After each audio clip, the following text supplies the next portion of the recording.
बिस्मिल्लाहिर्रहमानिर्रहीम। अस्सलाम वालेकुम नाज़रीन। इमाम अली मकाम हज़रत इमाम हुसैन इब्न अली अलैहिस्सलाम ने मैदान करबला में अल्लाह रब्बुल इज़्ज़त की बारगाह में 72 जानों की कुर्बानी पेश की और इस्लाम की सरबुलंदी की खातिर दुश्मनान इस्लाम के सामने डट गए। उन्होंने यजीद इब्ने मुआविया के हाथ पर बैत करने से इनकार कर दिया। मैदान करबला में यजीद इब्ने मुआविया की फौज ने रसूल खुदा सल्लल्लाहु अलैहि वसल्लम के नवासे और ख़ानदान अहले बैत पर जुल्म सितम के पहाड़ तोड़ दिए। उनको इंतहाई बेदर्दी से प्यासा शहीद किया गया।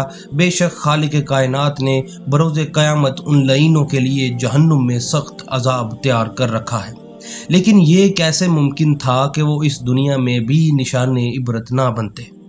नाज़रीन इकराम, तो सवाल ये है, कातिलाने इमाम हुसैन अलैहिस्सलाम का दुनिया में क्या अंजाम हुआ? करबला के शहीदों का बदला किसने और किस तरह लिया? वो कौन शख्स था जिसने हुसैन अलैहिस्सलाम के कातिलों को एक एक करके अंजाम तक पहुंचाया? यही आज की वीडियो का मौजू है। आज हम आपको कायनात के बदतरीन जालिमों यजीद इब्ने मुआविया, सुनान इब्ने अंस, उबैदुल्लाह इब्ने ज़ियाद, खुली इब्ने यजीद और दीगर के इबरतनाक अंजाम की दास्तान सुनाएंगे। सबसे पहले जानते हैं करबला के बाद दुनिया पर क्या असरात हुए। तारीख के मुताबिक इमाम हुसैन अलैहिस्सलाम की शहादत के बाद दुनिया में 7 दिन तक अंधेरा छाया रहा। सूरज की रोशनी दीवारों पर पड़ती और फीकी और जर्द होती। कूफी फौज के पास जो जर्द घास थी वो सब मट्टी हो गई। बैतुल मुकद्दस में जब भी कोई पत्थर उठाया जाता तो नीचे खून बहता। उबैदुल्लाह इब्ने ज़ियाद के घरों में खून बह रहा था। आसमान के किनारे सुर्ख हो गए और ये सुर्खी आज भी शफक की सूरत में मौजूद है। नाज़रीन इकराम, 7 दिन तक आसमान से लगातार सितारे टूटते रहे। एक शख्स ने करबला में इमाम हुसैन अलैहिस्सलाम की शान में गुस्ताखी की थी। एक टूटता हुआ सितारा उस पर गिरा और वो अंधा हो गया। इराकी फौज जब ऊंट ज़बा करके गोश्त पकाती तो गोश्त आग के अंगारे बन जाता। अगर खाने की कोशिश करते तो जायका कड़वा हो जाता। मुर्रखीन लिखते हैं, शहादत हुसैन के बाद जब सुबह को उठते तो बर्तन खून से भरे होते। अबू सईद रवायत करते हैं कि दुनिया में जहां भी कोई भी पत्थर उठाया जाता उसके नीचे ताज़ा खून होता। आसमान से भी खून बरसा और कपड़े हमेशा के लिए सुर्ख हो गए। नाज़रीन इकराम, अब जानते हैं कातिलाने हुसैन से बदला लेने वाले शख्स के बारे में। जिस शख्स ने कातिलाने हुसैन से बदला लिया उसका नाम मुख्तार बिन अबी उबैदा सख्फी था। वो 1 हिजरी में ताइफ में पैदा हुआ मगर परवरिश मदीना में हुई। बचपन में हज़रत अली करमुल्लाह वजहुल करीम ने उनके सर पर हाथ फेरते हुए फरमाया, ये मेरे हुसैन के कातिलों से इंतकाम लेगा। वाक़या करबला के वक्त वो उबैदुल्लाह इब्ने ज़ियाद की कैद में थे क्योंकि अहले बैत से मोहब्बत का जुर्म उन पर आयद किया गया था। शहादत हुसैन के बाद मुख्तार ने हम ख्याल लोगों को जमा किया और मोहम्मद बिन हनफिया की तायद के साथ बदला लेने का ऐलान किया। उनकी तहरीक जोर पकड़ती गई और कूफा के वो लोग भी शामिल हो गए जो पहले खामोश थे।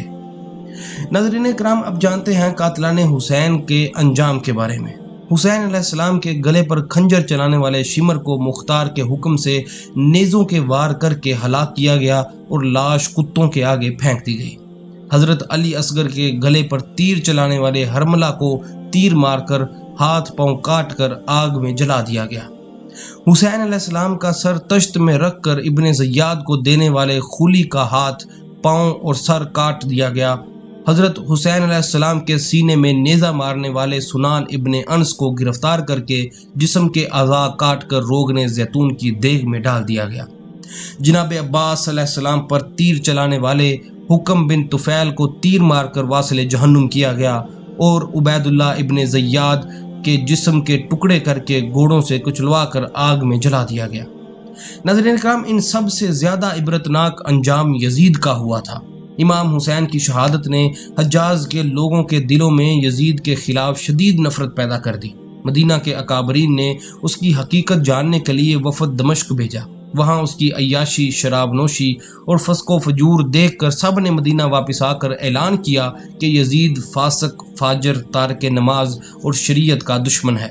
मदीना के लोगों ने बैत तोड़ दी और अब्दुल्ला बिन जुबैर के हाथ पर बैत कर ली। यजीद ने मदीना पर लश्कर कुशी की। मुस्लिम बिन अकबा की क़यादत में यजीदी फौज ने मदीना पर कब्जा करके मस्जिद नबवी की बेहुरमती की। ممبر شریف کو آلودہ کیا اور ہزاروں پاک دامن خواتین کی عصمت دری کی۔ اس کے بعد فوج مکہ پہنچی، جہاں کعبہ پر منجنیکیوں سے پتھر برسائے اور آگ لگا دی گئی، غلاف کعبہ جل گیا۔ اسی دوران یزید پر اللہ کا عذاب نازل ہوا، وہ آنتوں کی بیماری میں مبتلا ہو گیا، آنتیں سڑ گئیں، کیڑے پڑ گئے اور شدید تکلیف میں تڑپ تڑپ کر مر گیا۔ دفن کے بعد بھی اس کی قبر سے بدبو آتی رہی۔ بعد میں بنو عباس کے دور میں قبر کھولی گئی تو ہڈیاں جلی اور سیاہ تھیں۔ ناظرین کرام، یہ تھا خون حسین کا انتقام، دنیا کے بدترین ظالموں کا عبرتناک انجام۔ اللہ رب العزت ہمیں حق کو پہچاننے اور باطل سے نفرت کرنے کی توفیق دے۔ آج کی ویڈیو میں اتنا ہی، اب ملیں گے ایسی ہی ایک معلوماتی ویڈیو کے ساتھ، تب تک کے لیے اللہ حافظ۔